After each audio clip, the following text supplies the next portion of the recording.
Good morning, everybody. This is Morten from Inkish. I have the pleasure of having two guests today. So I have Carmen and Adriano from swissQprint, as you know, from Switzerland. And I'm particularly happy to have both of them on board today because they have, in the last days, been very busy about launching the 5th generation of the swissQprint machines. And we're going to talk about both the machines and the technology, but we're also going to talk a little bit about the market. So let me start with you, Carmen. A young woman in the printing industry. I know it's a little bit tedious to be talking about, but how is it for you to be in a men's world? Because that's a claim, at least. I think that you are very good at it, but I'm just asking how it is for you to work in this industry. First of all, Morten, thank you very much for having us today. Of course, we are very happy to discuss our launch. It's been an exciting week for us. And it is a little bit a men's world, I have to admit that. If I look, for example, at trade shows a little bit around, I'm sure there are probably 80% men. I feel there are more women getting acquainted to our industry, also in very important positions. We have a lot of customers who have also female leaders. I actually also joined an event for women in print in the States last year. So overall, I feel very comfortable with it. I have some great colleagues for sure, also in our company, but also, of course, in our subsidiaries, our partners, as well as our customers.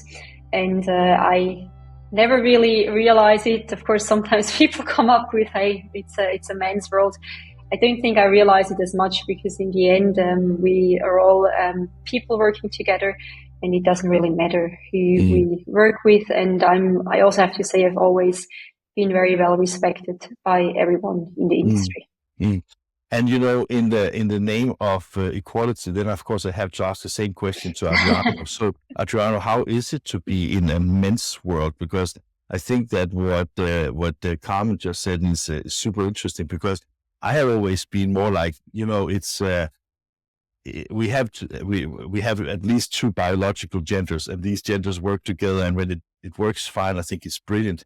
But I mean, you have been in the industry for some years. So what is your view on, let's say, the gender equality, and how is it to be a man in the industry? Do you feel the pressure from the women, the strong women coming in?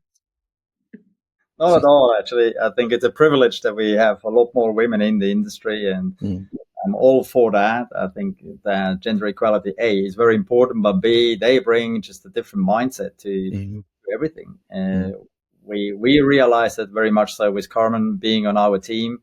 And being the team leader, that has changed a lot at swissQprint in a very positive way. And I hope actually we see a lot more women coming to leading positions in all industries, but especially in print. Is certainly a bit of a man's world. In my entire career, actually, I have to say, I always had a lot of women in let's say important positions. And for me, it's just natural. And I think we gel quite well overall. And I see it as a privilege, as I say. I am so happy that I asked you those questions because, of course, it does not relate so much to the 5th generation and to swissQprint and the launch of the new platform. But I think it is important topics to talk about. I think you gave brilliant answers to an agenda that is super interesting. So let's move on to what the agenda really is about. You launched the 5th generation of swissQprint printers.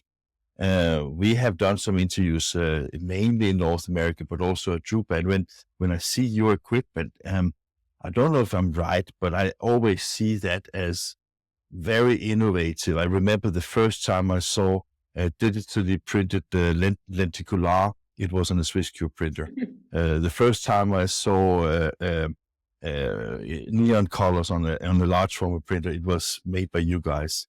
And it seemed that you have been work in a niche where it's again always trying to move a little bit ahead of the competition. And when I saw the 5th generation with the 10 color channels, I realized that is, of course, to extend the gamut and the potentials for your customers.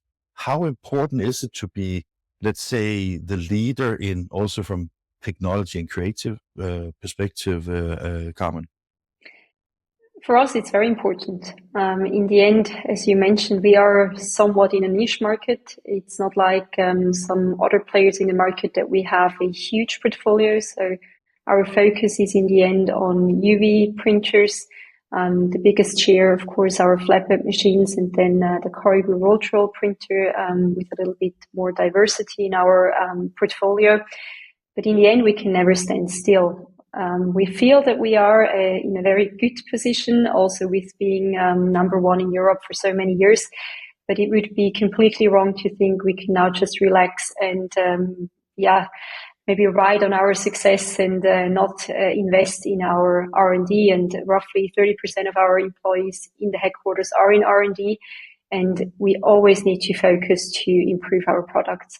This is also expected by our customers because they also want to be on top of the market, on top of their competitions with our products. This is what they expect from us. And in the end, I think it's fair to say that we're never satisfied. We always want to do the next big thing and bring the next big advantage to our customers. And we are sure that we were able to do that once again with our Generation 5.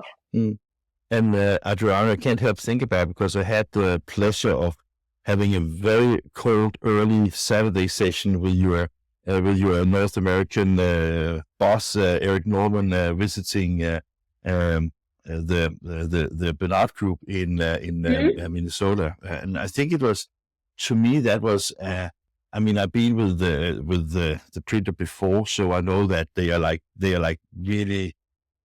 They're really pushing the boundaries and things, but it was interesting to see because that was your first sale to the Bernard Group. And when I saw the position of the printer, I mean, of course, it's a small one compared to the large EFI printers and to the some of the Aqua printers in the room.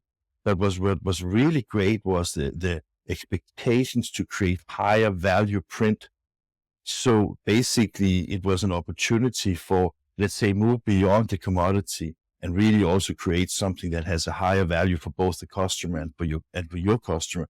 Is that something that is, let's say, part of a strategy, or has that just happened to be the case? Well, overall, you see, I think swissQprint is renowned to offer that extra mile to the industry, where we were the first to come out with those neons. We were the first, as you say, probably to bring the lenticle to the industry. Certainly renowned for our high quality overall. So mainstream we can do quick and dirty as everybody else.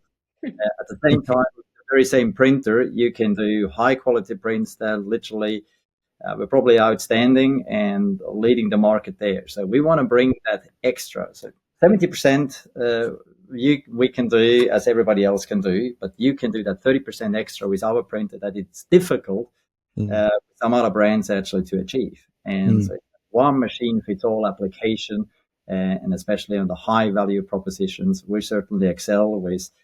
Yeah, this is why we come out with the 10 channels, because we have so many different offerings to people that they can do the neons, they can do the varnishes, they can do the primers, they can do the white, and nicely then combine that with application examples. But in the end of the day, we then stand what our customers actually are doing with our offering.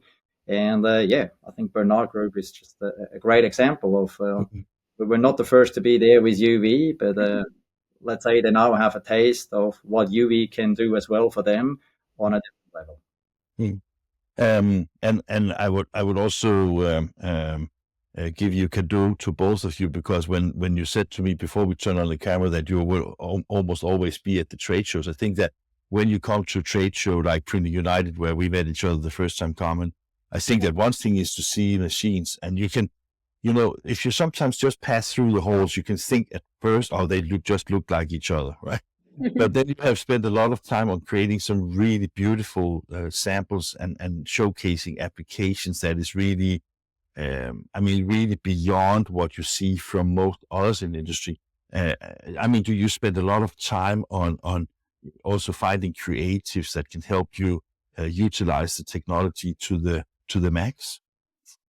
In the end, we are really lucky that we have such a great network worldwide. So this is not everything comes always only from Switzerland, because we have application specialists worldwide that have been working with our machines for so many years.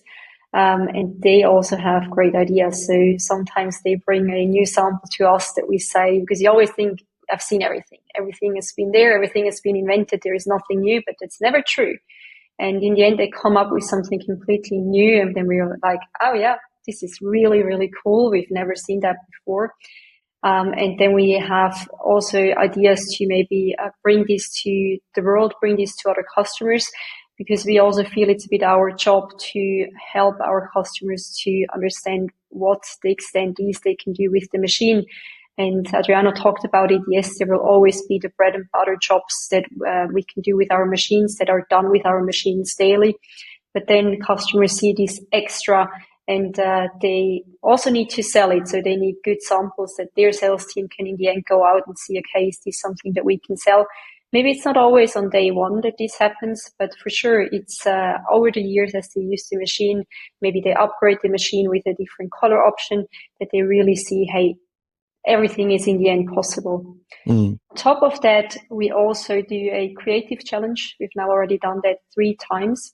Wow. Where we also ask customers to send in their most astounding work. And I can tell you, we have some customers, they take this challenge very serious, and they bring in such cool things, because it's also not our feeling we always know best. We always know everything. In the end, there are also customer applications that are always a big wow for us, say something very new, and they're also proud if they can show us something that we haven't done before. And it's great that we have this exchange within the market. I will continue on that thread, Carmen. I was just wondering, can you, as being responsible for both marketing and sales, can you be nervous that that swissQprint is seen as a niche product only capable of doing the beautiful things? Because I mean, everybody also wants a little bit of volume when it comes both to the square meters printed, but also the number of machines in market, right? That is for sure sometimes a bit of a wrong conception there is in the market. Maybe also a little bit pushed by us, because we do show all these specialities as well.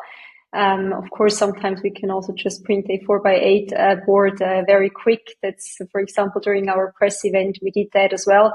So it's not that we can't do that, but we just also feel we want to show the extra, especially because we have now more than 2,000 machines out, and so many customers can benefit from that.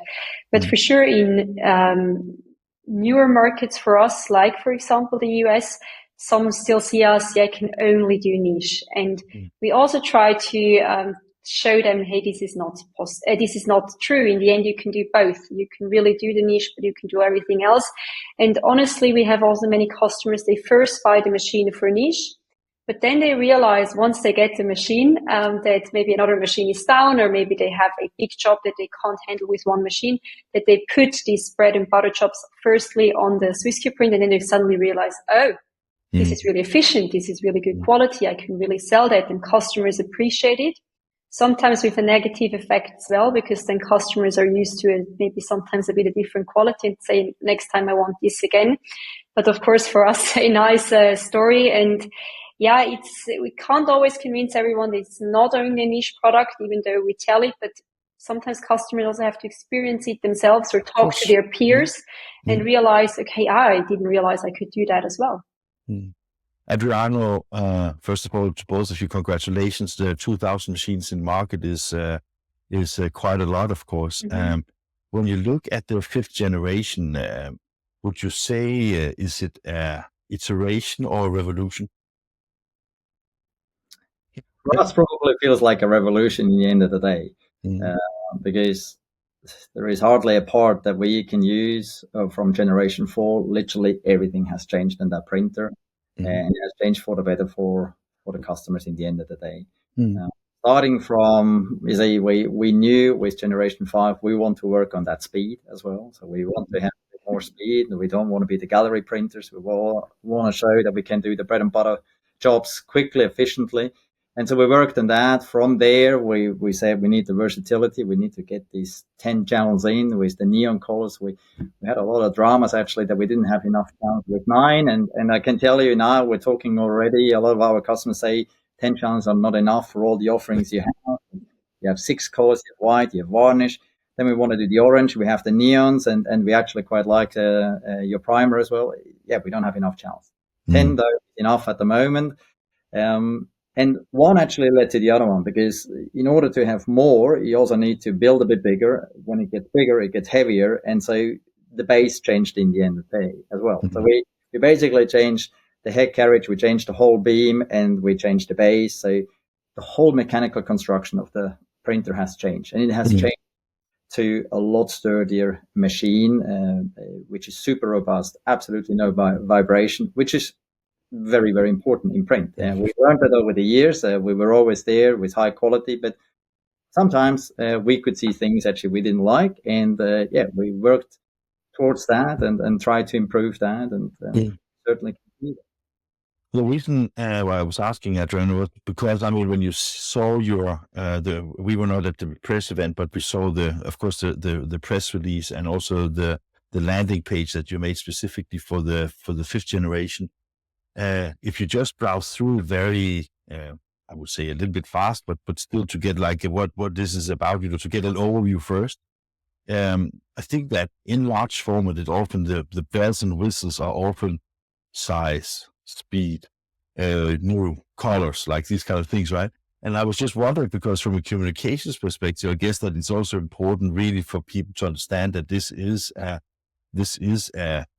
not just an iteration of 4th generation, but actually built on your, let's say, the Kudo and the let's say the top performing equipment of what you're doing. And that leads me to a question, because with 2,000 installations in the market, and it seems to me that you're successful, are you also taking a lot of, I mean, you mentioned already the color channels, but do you get a lot of input from let's say customers in order to set the agenda for the 6th generation and the 7th generation? So, I mean, are you using your customers to participate in the development? We certainly do. We listen to our customers as much as we can. In the end of the day, we've had great success over the past 15 years. Definitely over the last 10 years, ever since generation 2, swissQprint has set the benchmark in that UV flatbed industry. But for 10 years, our top speed has never changed. We never had more channels. But we came up with a lot of innovation on our printers nonetheless. This time, generation 5, everything changes. It is not bigger as such, but it certainly is beefier machine. It is faster, and it has more versatility at the same time. And we listened there to our customers, because that was exactly what they wanted. They don't need top speed heights, but they need those production speeds at a level that they can print in an efficient time frame, actually more volume. And that's exactly what we did. So our normal production speeds, they have come up tremendously compared to what we had in the past.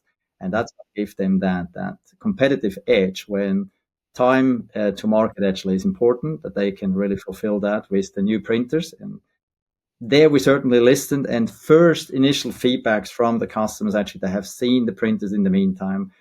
We've already been to the show, and so first feedback, they said, listen, that's exactly where it hurt. I mean, your printers are fantastic. We love them, but exactly there, we were hoping actually one day you're going to improve it, and now you have improved it, and it's fantastic. Yeah. So this is it's early days. I mean, we just launched. That's exactly what we were listening to for some time, and very important. Yeah, Carmen, one thing is involving customers in your R&D, or at least in the ideation of new products.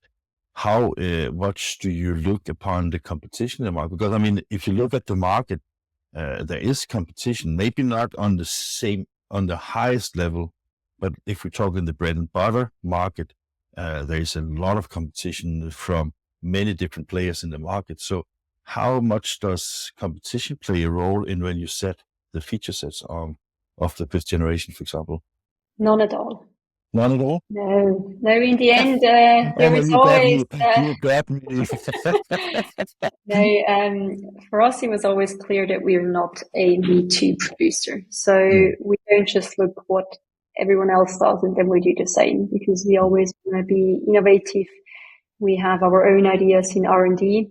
And in the end, also maybe for us, cost of the machine is not the top priority, meaning we also put in technology that maybe others think, why do you do that? Because we feel it makes the machine more reliable, it makes it last longer, and we work with very high-end materials, and this is only possible if we focus on us. But clearly we are in an environment where there is competition, so of course if there are new products coming out, we also have a look at them.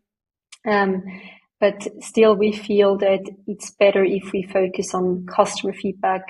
We talk to our partners who are really close, of course, to customers. And we have our R&D who are maybe a little bit further away from customers, but then have their open mind on also what else could be developed. And we feel that this is the better focus than only always looking, okay, what does this competitor do? What does this competitor do? Let's do the same. Even if we see certain features that we feel, okay, this could be good, we don't just copy it exactly. We think, okay, what do we feel we can improve and what is the right solution for our customers? And then we develop it the way we think is fit. Yeah, everything you say makes perfect sense. The reason why I ask is also mainly because, and maybe I'm wrong on this one, but I remember when let's say commercial printers started to invest in large format. I know there's of course specialists in this field as well, but when large format became almost something that you found in almost all commercial printers as well, it was an extremely lucrative market at that time. And I think that, of course, with all competition in the market, it also influences that the technology needs to deliver on not just the quality parameters, but also acquisition cost, on operational cost and consumables, all those things. And I was there for a little bit curious because, I mean, every time a competitor brings, let's say, technology to market that can bring, let's say, cost down for the end consumer, it puts a little bit of pressure on the rest of the industry. So I was just wondering how you address that part of it. Yeah, in the end, this is always the equation. Okay, what do you offer and what does it cost? But in the end, there are loads and loads of soft factors that also need to be taken into account. If you only look at the purchasing price, maybe we wouldn't win that much, because in the end, clearly we are not the cheapest product out there in the market. But if you look at soft factors like how much energy we consume, how long the machine lasts, what the resale value is after many years. We're not talking about 3-4 years. We're talking sometimes after 7, 8, even 10 plus years. In the end, all of those are also factors that you need to take into account. Uptime is one as well, because of course you can have the cheapest machine. You didn't pay much up front, but then if it doesn't run, you lose your reputation. You run into huge issues. Your employees are frustrated. And we just feel there is a certain cost to a machine. I'm not now talking about sales price, but also what it costs us to build a machine and to have the R&D with 30% of our employees in the headquarters, that we can build the machine that we feel will be most beneficial for our customers in their daily business. And we have proven that in the beginning, in 2008, it was a bit more difficult, of course, because you don't yet have this reputation. Today, I don't want to say it's easy, but it's maybe easier because customers have made their experience with us, not just of the machine, but also our service, how we respond, how we want to be partners of our customers. And in the end, they see this additional value as well. I have absolutely no question about the strategy. I'm just asking because when a new generation is born, I was just assuming that you always have to take what does the customer say, what does R&D say, and what does the market kind of force you to do. And I was a little bit curious on that one, but I think it was brilliant. It seems that swissQprint again has created something that a lot of people should pay attention to. And in your press release, which was a little bit unusual, I can tell you, was there a list of all the exhibitions that you're attending so people can come and see it in real life. I think the next one is swissQprint. Is that true, or that's the next one? We just had swissQprint in Madrid. Yeah, with that has. In Madrid. Okay, so there because there's one in Lyon in next month, right? Coming up. Exactly right. So Lyon is actually coming up, and we also have the Rema Days in Poland. So there's 2 shows, one after the other, here in Europe. There's going to be more shows, in the Netherlands. There's going to be obviously the shows in Canada, Graphics Canada, and there's going to be the ISA show.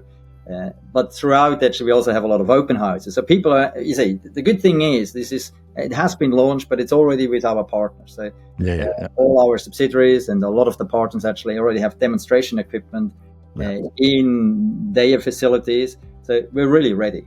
I mean, it's not that we announce something now and you cannot have that, and it's something actually that comes in autumn. This is what we're going to sell from now on. Generation 4 it's gone, it's done and dusted for us in the end of the day. Great platform for all these years. Now it is Generation 5. It is readily available, can be seen at so many different places. And it's important. You see, seeing is believing. I mean, this is we trust in that, and we put a lot of effort in that so that people can go and see the equipment live. Perfect. I am attending the Graphics Canada, so I will go and see it in Graphics Canada at least. Yeah, the other ones I'm not participating at, but at least I got a chance in April, so that is not too bad. Guys, congratulations, and again, thank you very much for accepting my invite for this interview. I hope you had as much fun as I had. I really enjoyed talking to you guys. So again, congratulations, and first of all to the entire team. I know it's teamwork, but they're great, and see you somewhere out there. Perfect. Thank you so much for having us. It was a lot of fun to talk to you, and it's always a good opportunity to see each other at a show or an open house. So we're looking forward to see as many of you as possible in the next few weeks. Definitely. Bye-bye. See ya. Bye. Bye. Bye-bye.